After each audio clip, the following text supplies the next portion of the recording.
The Seattle Seahawks just won the Super Bowl, and the terrifying part is that might not even be the biggest story of their offseason. Think about that for a second. A team that went 14-3, ran through the entire NFC, and beat the New England Patriots on the biggest stage in football is somehow getting better right now while the rest of the league scrambles to figure out what hit them. Sam Darnold, a quarterback that every single team in this league gave up on, is standing on top of the football world with a ring on his finger. Mike Macdonald proved that his defense is not a gimmick. It is a system that suffocated every offense it touched on the way to a championship. And the scariest detail from that Super Bowl? 6 tackles from a player most casual fans could not even name sealed the win. That alone tells you everything about how this roster is built.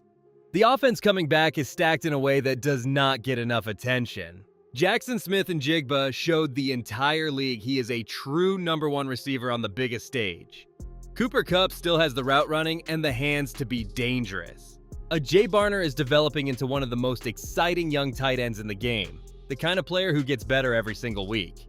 And then you look at the other side of the ball, where the defensive line led by DeMarcus Lawrence was flat out dominant all season long, and the secondary made life miserable for every quarterback they face. This is not a team that got lucky. This is a team that was built from the ground up to win, and the foundation is only getting stronger. But here is what nobody in the national media is willing to say right now. While every other champion in recent memory got torn apart by free agency and the salary cap, John Schneider just made a series of moves that prove this front office sees the game differently than everyone else. Some of those moves made headlines. But the smartest one, the one that tells you exactly why this franchise keeps finding ways to stay ahead, flew completely under the radar. And once you understand what they did and what they paid for it, the rest of the NFL has a serious problem on its hands. Max Crosby was the name on every contender's wish list for months. The Seattle Seahawks were right in the middle of it, and reports say they put 2 first-round picks on the table at the trade deadline. 2 first-round picks for one player. That is how badly they wanted this guy. The Raiders said no, held firm, and eventually shipped him off to the Baltimore Ravens. Most fans heard that news and felt a sting. Some wanted Schneider to throw even more at the deal. But take a step back and think about what actually happened here. Seattle offered a massive price, got turned down, and instead of panicking, instead of throwing desperation money at the problem, they walked away clean. Those first-round picks are not just draft slots. They are the engine that built this entire Super Bowl roster. Every single year, John Schneider has proven he can find talent that other teams overlook.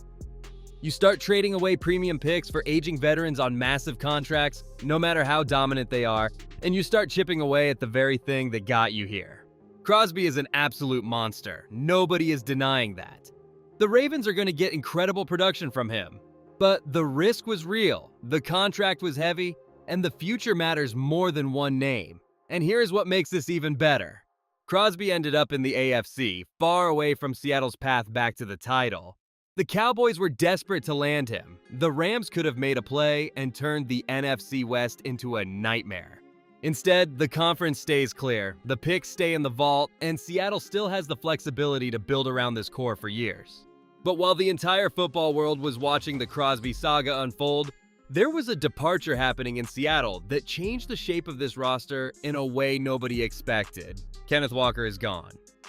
The Super Bowl MVP, the man who ran for 135 yards in the biggest game of the year and carried this team through the entire playoff run, just signed with the Kansas City Chiefs on a 3-year deal worth up to $45 million.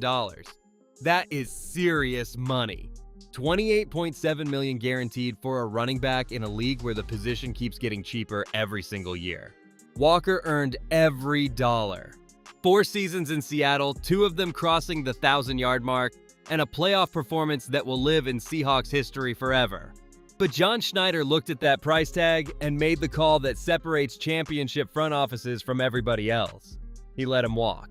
The running back market right now is fascinating.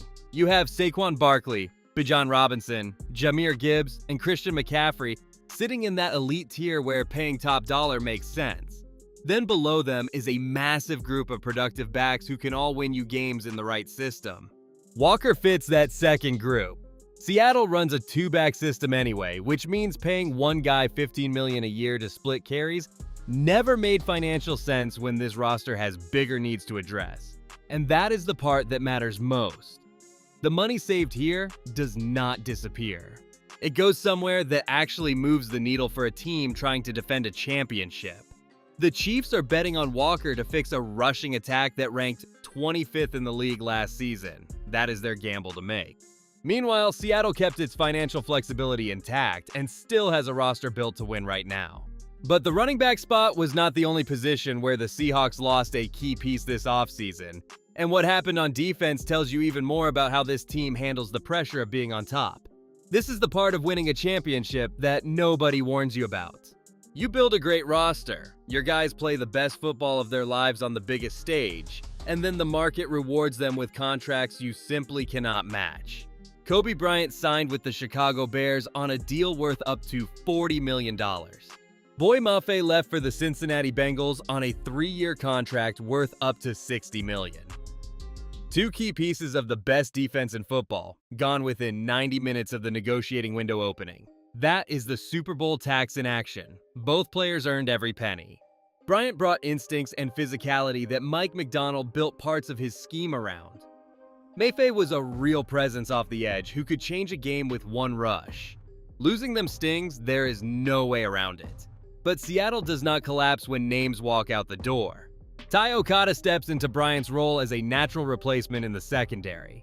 Rick Woolen also moved on to Philadelphia, which thins the corner room, but the Seahawks locked up Josh Jobe on a 3-year, $24 million deal after he produced some of the best coverage numbers of any cornerback last season.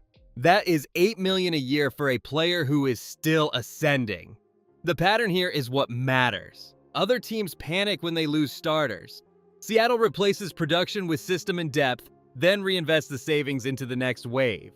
McDonald's defense has consistently turned overlooked players into impact performers, and that track record is the reason this coaching staff does not flinch when free agency gets expensive. But while these departures grabbed all the headlines, there was one move happening on the other side of the roster that shocked everyone, because the player most people assumed was already gone somehow ended up staying. Everybody assumed Rashid Shaheed was leaving Seattle.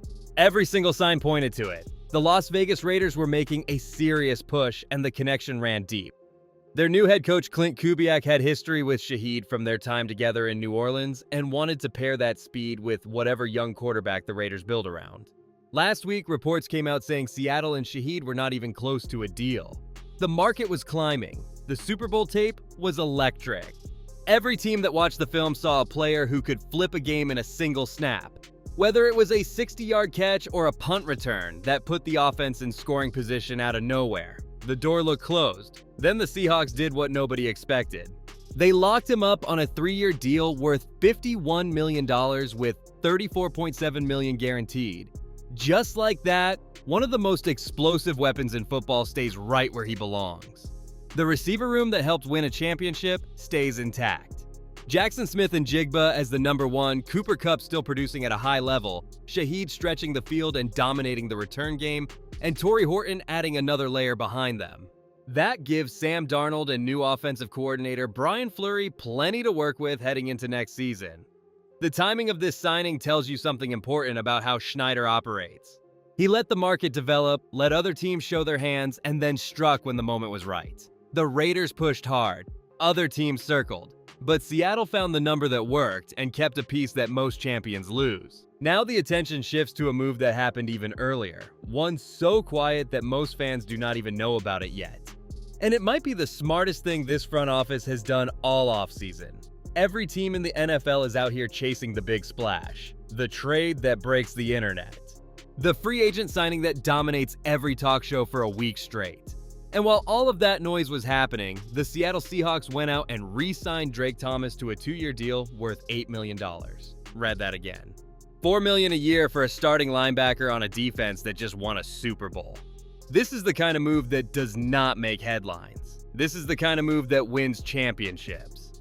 Thomas went from undrafted free agent out of NC State to being waived by the Raiders to becoming one of the most important players on the best defense in football. In 17 regular season games last year, he recorded 96 tackles, 10 tackles for loss, 3.5 sacks, an interception that clinched the NFC West title against the 49ers in Week 18, and then 6 tackles in the Super Bowl to help seal the ring.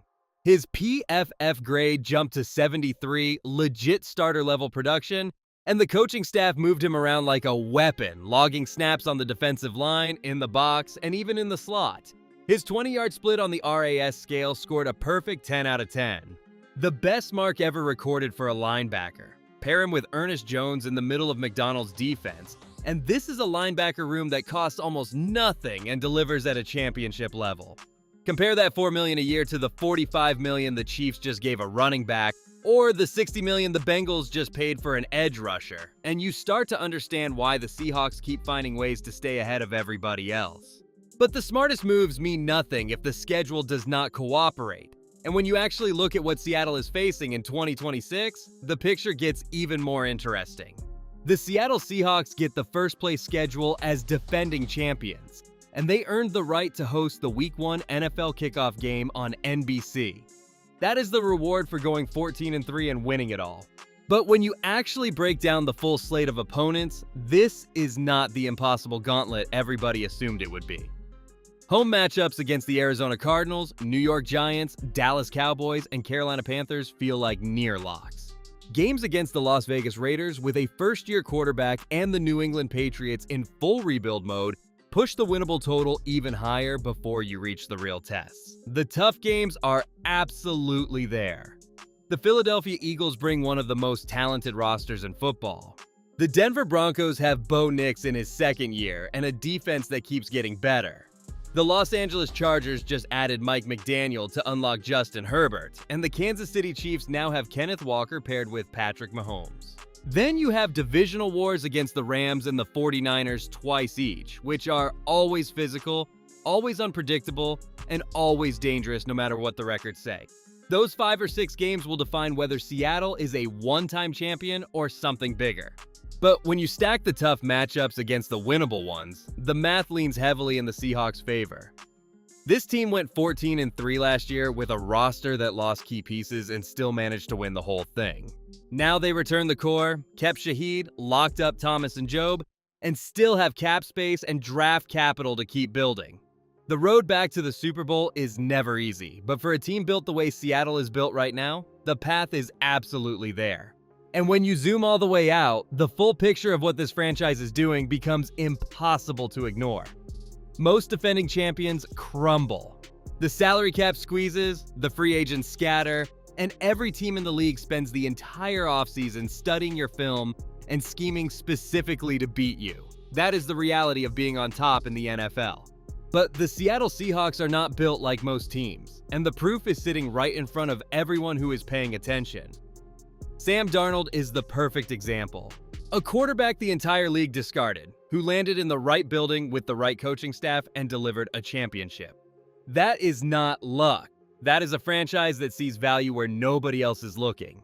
The first-round picks are still in the vault because Schneider refused to mortgage the future for Max Crosby.